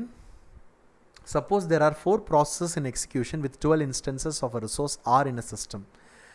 The maximum need of each process and the current allocation are given. With reference to the current allocation, is the system safe? Okay. So இப்போ பார்த்தீங்கன்னா ஒரு table நீங்கள் பார்க்கலாம் on your right. So இந்த டேபிளில் பார்த்தீங்கன்னா உங்களுக்கு process names இருக்குது. ஸோ 4 ப்ராசஸ் இந்த சிஸ்டத்தில் இருக்குது, P1, P2, P3 and P4. So அதில் ரெண்டாவது காலத்தில் பார்த்தீங்கன்னா எத்தனை ரிசோர்ஸ் வந்து தேவைப்படுது. ஓகேங்களா? ஸோ P1க்கு வந்து 8 ரிசோர்ஸ் தேவைப்படுது. அதேமாதிரி P2க்கு 9 ரிசோர்ஸ் தேவைப்படுது, P3க்கு 5 ரிசோர்ஸ் தேவைப்படுது, P4க்கு 3 ரிசோர்ஸ் தேவைப்படுது. அதான் மேக்ஸிமம் தேவைப்படுற ரிசோர்ஸ் மேக்ஸிமம். அப்புறம் மூணாவது காலத்தில் வந்து எத்தனை ரிசோர்ஸ் வந்து அலோகேட் ஆகிருக்கு, அதுக்கு எத்தனை ரிசோர்ஸ் கொடுக்கப்பட்டிருக்கு, ப்ராசஸர் CPU எத்தனை வந்து அதுக்கு ரிசோர்ஸ் கொடுத்துருக்குன்னு பார்க்கும்போது P1க்கு 8 ரிசோர்ஸ் தேவையான ரிசோர்ஸில் 3 ரிசோர்ஸ் கொடுக்குறது. அதேமாதிரி P2க்கு வந்து 4 ரிசோர்ஸ் கொடுத்துருக்காங்க, P3க்கு வந்து 2 ரிசோர்ஸ் கொடுத்துருக்காங்க 5க்கு, P1க்கு வந்து P4க்கு வந்து 1 ரிசோர்ஸ் கொடுத்துருக்காங்க. ஸோ இதுதான் வந்து நமக்கு கிடைச்ச இன்புட். ஓகேங்களா? இப்போ வந்து அவங்க என்ன கொடுத்துருக்காங்கன்னா there are already 12 instances in resource R. ஓகேங்களா? 12 இன்ஸ்டன்ஸ்னால் 12 ரிசோர்ஸ் ஆல்ரெடி இருக்குது சிஸ்டத்துக்கு. எத்தனை ரிசோர்ஸ் தேவைப்படலாம் ஜென்ரலாக? ஸோ அலோகேட்டட் ரிசோர்ஸ் பார்த்துக்கோங்க, அதை நீங்கள் ஆட் பண்ணிக்கோங்க. 3 + 4 + 2 + 1 வந்து உங்களுக்கு ஓவரால் அலோகேட்டட் ரிசோர்ஸ் கொடுக்கும். So 3 + 4 7, 7 + 2 9, 9 + 1 10. So overall allocated resource வந்து 10 இருக்குது. ஓகேங்களா? பட் ஆல்ரெடி வந்து உங்களுக்கு ஓவரால் வந்து 12 இன்ஸ்டன்சஸ் ஆர் 12 ரிசோர்ஸ் இருக்குது. ஸோ 12 - 10 வந்து 2 ரிசோர்ஸ். ஸோ 2 ரிசோர்ஸ் வந்து உங்களுக்கு இப்போ கூட அலோகேட்டட் ஃப்ரீயாக இருக்குது. நான் சொல்கிறது புரியுதா? ஓவரால் வந்து 12 ரிசோர்ஸஸ் ஆஃப் ஆர் சிஸ்டத்தில் இருக்குது. ஓவரால் அலோகேட்டட் நீங்கள் வந்து பார்த்தீங்கன்னா 10 தான் இருக்குது. ஸோ 10 இருக்கும்போது ஆல்ரெடி 2 ரிசோர்ஸ் உங்களுக்கு ஃப்ரீயாக தான் இருக்குது. ஓகேங்களா? ஸோ அந்த 2 ரிசோர்ஸ் ஃப்ரீயாக இருக்கும்போது நீங்கள் பண்ண வேண்டிய விஷயம் என்னென்னா 2 ரிசோர்ஸ் ஃப்ரீயாக இருக்குது, ப்ளஸ் வந்து உங்களுக்கு பார்த்தீங்கன்னா ஒரு ரிசோர்ஸ் அலோகேட்டடாக P4க்கு இருக்குது. P4 பாருங்களேன். இப்போ சொன்ன மாதிரி பார்த்தீங்கன்னா 2 ரிசோர்ஸ் ஓவராலாக ஃப்ரீயாக இருக்குது, ஆல்ரெடி ஒரு ரிசோர்ஸ் அதுக்கு அலோகேட்டடாக இருக்குது. ஸோ 2 + 1 3. ஸோ 3 ரிசோர்ஸ் வந்து இப்போதைக்கு P4க்கு ரெடியாக இருக்குது. ஸோ அந்த 3 ரிசோர்ஸ் வச்சுட்டு P4ஓட வேலையை முடிச்சிடலாம். புரியுதா? ஓவரால் 12 இன்ஸ்டன்ஸ் இருக்குது, 12 இன்ஸ்டன்சஸ்ஸு, 10 ரிசோர்ஸ் வந்து அசைன் ஆகிருக்கு. ஸோ 2 இன்ஸ்டன்ஸ் ரிமைனிங் இருக்குது, 2 ரிசோர்ஸ் ரிமைனிங் இருக்குது. அந்த 2 ரிமைனிங் ரிசோர்ஸும் இது கிடைச்ச ஒரு ரிசோர்ஸையும் வச்சுட்டு P4 3 நீடை வந்து பூர்த்தி பண்ணிடலாம், 3 ரிசோர்ஸை வந்து எக்ஸிக்யூட் பண்ணலாம். ஸோ P4ஓட வேலை முடிஞ்சிச்சு. P4ஓட மேலே முடிஞ்ச உடனே 3 ரிசோர்ஸ் அதோட தேவைப்பட்டுச்சு, அந்த 3 ரிசோர்ஸையும் ரிலீஸ் பண்ணுது. ஸோ இப்போ 3 ரிசோர்ஸ் வந்து ஃப்ரீயாக இருக்குது. அதாவது ஆல்ரெடி இருக்கிற 2 ரிசோர்ஸும் அப்புறம் P4 வச்சுருந்த அலோகேட்டட் ரிசோர்ஸையும் அதை ஃப்ரீ பண்ணி விடுது. ஸோ 3 ரிசோர்ஸ் இப்போ ஃப்ரீயாக இருக்குது. ஸோ 3 ரிசோர்ஸ் ஃப்ரீயாக இருக்கும்போது P3 நீங்கள் பாருங்களேன். P3யில் பார்த்தீங்கன்னா ஆல்ரெடி அதுக்கு வந்து 2 அலோகேட்டட் ரிசோர்ஸ் இருக்குது டெடிக்கேட்டடாக, அதுக்காக ஓனாக 2 ரிசோர்ஸ் இருக்குது. மெயினில் வந்து 3 ரிசோர்ஸ் அலோகேட்டடாக இருக்குது. ஸோ 3 + 2 5. ஸோ அதை வச்சுட்டு அதோட மேக்ஸிமம் நீடு வந்து 5 ரிசோர்ஸ் வந்து அது பண்ணிக்கலாம். ஓகேங்களா? ஸோ அதோட ரிசோர்ஸ் வந்து வேலையே முடிக்குது, P3யோட வேலை முடியுது. ஸோ P3 வேலை முடிஞ்ச உடனே உனக்கு வந்து 5 ரிசோர்ஸ் ஃப்ரீ ஆகுது. அது தேவையான 5 ரிசோர்ஸும் ஃப்ரீ ஆகுது. எப்படி 5 ரிசோர்ஸ் ஃப்ரீ ஆகுது? ஆல்ரெடி மெயினில் இருக்கிற 2 resource plus 2 resource from P3 plus 1 resource from P4. So already 5 resource free ஆகுது. ஸோ இப்போ பார்க்கும்போது P1லேயும் நடத்தலாம், P2 எக்ஸிக்யூட் பண்ணலாம். But as per priority P1 நம்ம பார்க்கலாம். ஏன்னா P1 இஸ் ஹையர் ப்ரையாரிட்டி, அது அண்டர்ஸ்டூடு சொல்ல மாட்டாங்க. P1 P2 P3 P4னு எப்போ எக்ஸாம்பிள் கொடுத்தாலும் ப்ரையாரிட்டின்ற ஒரு கணக்கு நீங்கள் சொல்கிற மாதிரி இருக்கும்போது P1 will carry higher priority to P2, then to P3, then to P4. ஏன் நம்ம இப்போ ப்ரையாரிட்டி பார்க்குறோன்னா, ஏன்னா நமக்கு ரிசோர்ஸ் வந்து ரெண்டுமே எக்ஸிக்யூட் பண்ணலான்ற ஒரு ரேஸ் கண்டிஷன் வரும்போது நம்ம வந்து எதை எக்ஸிக்யூட் பண்ணலான்னு பார்க்குறோம். ஓகேங்களா? ஸோ பார்த்தீங்கன்னா P1 வச்சுக்கலாம். P1 வைக்கும்போது அதுக்கு ஆல்ரெடி 3 ரிசோர்ஸ் இருக்குது கையில், 5 ரிசோர்ஸ் எக்ஸ்ட்ரா இருக்குது. ஸோ 5 + 3 8. ஸோ வந்து P1 எக்ஸிக்யூட் ஆகுது. P1 எக்ஸிக்யூட் ஆகி முடிஞ்ச உடனே அதோட 8 ரிசோர்ஸும் ஃப்ரீ ஆகுது. ஸோ அந்த 8 ரிசோர்ஸ் ஃப்ரீ ப்ளஸ் இந்த 4 அலோகேட்டட் வச்சுட்டு P2 எக்ஸிக்யூட் ஆகுது. ஸோ கண்டிப்பாக சிஸ்டம் வந்து ஒரு சேஃப் ஸ்டேட்டில் தான் இருக்குது. எனி டெட்லாக்கோ எல்லாம் எனி கைண்ட் ஆஃப் எக்ஸிக்யூஷன் ப்ராப்ளத்துலேயும் இல்லை, சேஃபில் தான் இருக்குது. ஸோ ஏ கிடையாது. So correct formula, correct order P4 followed by P3 followed by P1 followed by P2. So answer is C. Okay, அதோட எக்ஸ்ப்ளனேஷன் இங்கே கொடுத்துருக்கேன், நீங்கள் பார்க்கலாம். ஓகே, நெக்ஸ்ட் கொஞ்சம் ஃபாஸ்ட்டாக போகலாம். System calls are usually invoked by using privilege instruction, indirect jump, interrupt or polling. Okay, ஒரு interrupt use பண்ணி தான் சிஸ்டம் கால் நடக்கும், ஒரு சாஃப்ட்வேர் இன்ட்ரப்ட். ஓகே, ஏன் அப்படின்னா சிஸ்டம் கால்னால் என்ன அர்த்தம்னா, அது வந்து யூஸிங் API அப்ளிகேஷன் ப்ரோக்ராம் இன்டர்ஃபேஸை வச்சுட்டு ஆப்ரேட்டிங் சிஸ்டம் வந்து யூசர் ப்ரோக்ராம்ஸை வந்து இன்டர்ஃபேஸ் பண்ணுது, கனெக்ட் பண்ணுது. அதான் சிஸ்டம் கால். ஆப்ரேட்டிங் சிஸ்டம் வந்து யூசர் ப்ரோக்ராம் வந்து using an API application program ஒரு கைண்ட் ஆஃப் கனெக்ஷனை வச்சுட்டு இது பண்ணுது. ஸோ அது வந்து ஜென்ரலாக வந்து ஒரு கைண்ட் ஆஃப் சாஃப்ட்வேர் இன்ட்ரப்ட் தான் வருது. இன்ட்ரப்ட்னா என்னென்னா வந்து ஒரு ப்ராசஸர் வந்து ஒரு ஈவெண்ட்டை ஜென்ரேட் பண்ணிவிட்டு ஒரு சாஃப்ட்வேரோட அட்டென்ஷனை கொண்டு வர வைக்குது. அங்கே இருக்கிற சாஃப்ட்வேரோட அட்டென்ஷனை கொண்டு வர்றதுக்காக ஒரு சாஃப்ட்வேர் வந்து ஒரு கைண்ட் ஆஃப் ஒரு செக் வைக்குது, வேறு எதுவும் இல்லை. ஓகேங்களா? ஓகே, அதெல்லாம் நீங்கள் பார்த்தீங்கன்னா தெரியும். போலிங்னா சொல்லும்போது ஒரு கண்ட்ரோலிங் ஒரு கம்ப்யூட்டர் வந்து ஒரு எக்ஸ்டர்னல் டிவைஸ்க்காக வெயிட் பண்ணுது, ரெடியாக இருக்கா இல்லையான்னு செக் பண்ணுறதுக்காக இருக்குது. அதுதான் வந்து போலிங்னு சொல்லுவோம். ஓகேங்களா? ப்ரிவிலேஜ் இன்ஸ்ட்ரக்ஷன் சொல்லும்போது ஒரு கைண்ட் ஆஃப் மெஷின் கோடு, அதுக்கு இதுக்கும் சம்மந்தம் இல்லை. டைரக்ட் ஜம்ப்னு சொல்லும்போது வந்து அதுவும் ஜம்ப் இன்ஸ்ட்ரக்ஷன் ரிலேட்டட் ஆன திங், அதுவும் இதுக்கும் சம்மந்தம் இல்லை. ஓகேங்களா? Final question, and LRU which is least recently used. ஓகேங்களா? உங்களுக்கு வந்து பேஜ் ரீப்ளேஸ்மெண்ட் அல்காரிதம் 2 இருக்கும். அதில் பார்த்தீங்கன்னா FIFO ஒன்று இருக்கும், first in first out. Next LRUன்னு சொல்லும்போது least recently used page replacement algorithm is used with 4 page frames. So இதில் பார்க்கும்போது இந்த LRU least recently use page replacement அல்காரிதத்தில் வந்து 4 பேஜ் ஃப்ரேம்ஸ் இருக்குது, அப்புறம் 8 பேஜஸ் இருக்குது. ஓகேங்களா? ஓகே, பேஜ் ஃபால்ட் வந்து how many page fault will ஆகும், எத்தனை பேஜ் ஃபால்ட் இருக்கும். அந்த ரெஃபரன்ஸ் ஸ்ட்ரிங் வந்து 0120172327103. Okay, and if the 4 frames are initially empty. So இதுக்கு நீங்கள் வந்து ஒரு கிராஃப் இது மாதிரி போடணும், ஒரு டேபிள் போடணும். ஸோ அதில் நீங்கள் நல்லா பார்த்தீங்கன்னா 4 பேஜ் ஃப்ரேம், ஸோ 4 ரோவாக டிவைட் பண்ணுங்கள். அதேமாதிரி 8 பேஜஸ்னால் அந்த வேல்யூ வந்து 7 தாண்டக்கூடாது, 0 to 7 மட்டும் தான் இருக்கணும். That we have to take care. ஓகேங்களா? அந்த ஸ்ட்ரிங்ஸை வந்து 4 டிவைட் பண்ணிவிட்டு இந்த ஸ்ட்ரிங்கை வந்து ஒரு காலமாக போடணும். நான் சொல்கிறது புரியுதுங்களா? ஓகே, மவுஸ் ரொம்ப சின்னதாக இருக்கனால கண்டுபிடிக்க முடியல என்னால் அந்த பாயிண்டர் எங்கே இருக்குன்னு, அதான் கிறுக்கின்னு இருக்கேன். ஸோ இந்த ரெஃபரன்ஸ் ஸ்ட்ரிங்கை வந்து ஒரு 1 எத்தனை இருக்குது, 1 2 3 4 5 6 7 8 9 10 ரெஃபரன்ஸ் ஸ்ட்ரிங் இருக்குது. இந்த 10 காலமாக போடுங்க. இந்த 4 பேஜ் ஃப்ரேமை வந்து 4 பேஜ் ஃப்ரேம் போடுங்க. Make sure that 4 page frame first இனிஷியலாக வந்து எம்டியாக இருக்கிற மாதிரி போடுங்க. ஓகேங்களா? ஸோ அதான் போட்டிருக்கேன். மேலே பார்த்தீங்கன்னா இந்த ரெஃபரன்ஸ் ஸ்ட்ரிங் இங்கே போட்டிருக்கேன். இந்த 4 என்னன்னா 4 பேஜ் ஃப்ரேமு 4 எம்டியாக போட்டிருக்கேன். இந்த 4 எம்டியாக இருக்குது. ஓகேங்களா. ஃபஸ்ட்டு ரெஃபரன்ஸ் ஸ்ட்ரிங் 0 வரும்போது அது வந்து பேஜ் ஃபால்ட் வரும். பேஜ் ஃபால்ட் என்னன்னா வந்து இதுதான் வந்து அந்த மெமரி ஃப்ரேம் பேஜ் ஃப்ரேமு. இதில் வந்து அந்த 0 வேல்யூ இருக்கான்னு பார்க்குது. 0ன்ற வேல்யூ இருக்கான்னு பார்க்குது. 0 வேல்யூ இல்லைன்னா அது பேஜ் ஃபால்ட்டாக ரெக்கார்ட் ஆகிடும். ரெக்கார்ட் ஆகிட்டு ஃபஸ்ட்டு லொக்கேஷனில் வந்து அது 0 வேல்யூ ஸ்டோர் ஆகும். நெக்ஸ்ட்டு ஸ்ட்ரிங் பார்த்திங்கன்னா 1 வருது. கரெக்டுங்களா. ரெஃபரன்ஸ் ஸ்ட்ரிங் 0க்கு அப்புறம் 1. ஸோ நெக்ஸ்ட் ரெஃபரன்ஸ் ஸ்ட்ரிங் 1 போடும்போது அந்த 1 இனிஷியல் எந்த வேல்யூ இருக்குது? 0 மட்டும்தான் இருக்குது. பார்க்குது 1 பார்க்குது. இங்கே வந்து 0 மட்டும்தான் இருக்குது, 1 இல்லை. ஸோ 1 வந்து இந்த particular page frame blank page frame இது 3 blank இருக்குது. So first blank page frame வந்து ஸ்டோர் ஆகுது. அதேமாதிரி ஒரு பேஜ் ஃபால்ட்டும் ரெக்கார்ட் ஆகுது. So second page fault record ஆகுது. அடுத்த ரெஃபரன்ஸ் ஸ்ட்ரிங் பார்த்திங்கன்னா 7 இருக்குது. 7 0 1 கிடையாது. ஸோ அடுத்த இருக்கிற blank பேஜ் ஃப்ரேம் அங்கே வந்து இந்த பர்டிகுலர் பேஜ் 7 வந்து ஸ்டோர் ஆகுது. அகெயின் இன்னொரு பேஜ் ஃபால்ட்டு ஜென்ரேட் ஆகுது உங்களுக்கு. அடுத்த ரெஃபரன்ஸ் ஸ்ட்ரிங் 2 வருது. 7 1 0 தான் இருக்குது, 2 இல்லை. ஸோ blank பேஜில் வந்து 2 ஸ்டோர் ஆகுது. ஒரு பேஜ் ஃபால்ட் ஜென்ரேட் ஆகுது. ஜென்ரலாக வந்து blank பேஜ்னு சொல்லும்போது ஃபஸ்ட்டு 4 ரெஃபரன்ஸ் ஸ்ட்ரிங் எத்தனை reference string which corresponds to the number of frames 4 வருதோ அவ்வளோ பேஜ் ஃபால்ட்ஸ் ஃபஸ்ட்டு ஜென்ரேட் ஆகும். ஸோ 4 பேஜ் ஃபால்ட் ஜென்ரேட் ஆகிடுச்சு. அடுத்தது வந்து 3 ரெஃபரன்ஸ் ஸ்ட்ரிங் 3 இருக்குது. ஸோ 3 வந்து செக் ஆகுது இருக்கா இல்லை. 2 இருக்குது, 7 இருக்குது, 1 இருக்குது, 0 இருக்குது. ஸோ 3 கிடையாது. ஸோ 3 வந்து ஒரு பேஜ் ஃபால்ட் ஜென்ரேட் ஆகுது.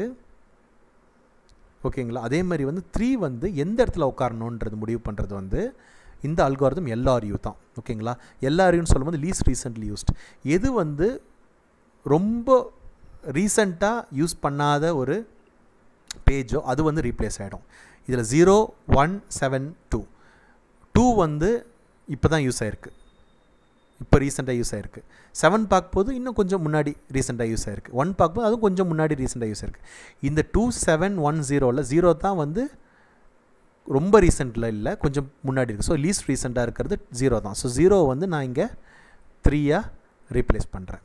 ஸோ இது பேர் தான் வந்து பேஜ் ரீப்ளேஸ்மெண்ட்னு சொல்லுவாங்க. Page replacement strategy. இங்கே தான் நடக்கிறது வந்து least recently used page replacement strategy. அதாவது ரொம்ப பக்கத்தில் வந்து அது யூஸ் பண்ணல, ரொம்ப தூரமாக தான் அது யூஸ் பண்ணியிருக்கோன்ற ஒரு ஃபார்முலா. ஓகேங்களா. ஸோ இன்னொரு பேஜ் ஃபால்ட் ஜென்ரேட் ஆகுது. அடுத்த ரெஃபரன்ஸ் ஸ்ட்ரிங் 2 வருது. 2 வந்து பேஜ் ஹிட் வருது இங்கே. ஓகேங்களா. ஸோ பேஜ் ஃபால்ட் இங்கே வரல ஃபஸ்ட் டைம், ஏன்னா 2 வந்து இங்கே பேஜில் இருக்குது. அடுத்தது 7 ரெஃபரன்ஸ் ஸ்ட்ரிங் வருது. 7 வந்து வேல்யூ இங்கே இருக்குது. கரெக்டுங்களா. ஸோ அங்கேயும் பேஜ் ஃபால்ட் வரல. நெக்ஸ்ட்டு ரெஃபரன்ஸ் ஸ்ட்ரிங் 1 வருது.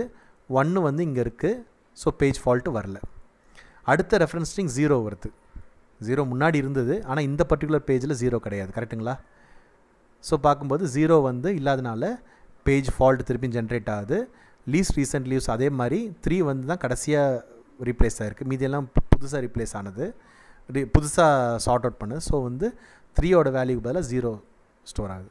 அடுத்த ரெஃபரன்ஸ் ஸ்ட்ரிங் 3 பார்க்குறோம். 3 வந்து இதில் இல்லை, முன்னாடி இருந்தது ஆனால் இப்போ இல்லை. ஸோ அது வந்து அதேமாதிரி லீஸ்ட் ரீப்ளேஸ்மெண்ட் ஸ்ட்ராட்டஜியில் வச்சுட்டு 3 ஜென்ரேட் ஆகுது. அதேமாதிரி வந்து பேஜ் ஃபால்ட்டும் ஜென்ரேட் ஆகுது. எப்போ அது இல்லையோ ஒரு தடவை பேஜ் ஃபால்ட்டு ஜென்ரேட் ஆகும். பார்த்தீங்கன்னா கவுண்ட் பண்ணுங்கள், 1 2 3 4 5 6 7. ஸோ டோட்டலாக 7 பேஜ் ஃபால்ட்டு ஜென்ரேட் ஆகுது when LRU replacement strategy is used. Okay. So இது வந்து ஒரு கொஸ்டின், பேஜ் ரீப்ளேஸ்மெண்ட் கொஸ்டின் அவங்க அடிக்கடி கேட்கலாம். ஓகேங்களா. So that's all folks. 15 questions உங்களுக்கு நான் கொடுத்தேன் on operating system. I hope it was useful for you. இதிலே கொஸ்டின்ஸ் டவுட் இருந்துச்சுனாலும் கிளியராக இல்லைனாலும் எதை கமெண்ட் நீங்கள் பண்ணுறதுனா ஃபீல் ஃப்ரீ டு கமெண்ட். நான் முடிகிற வரைக்கும் I will do my level best and I will continue. Stay safe. See you all. Thank you. Tata. Bye bye.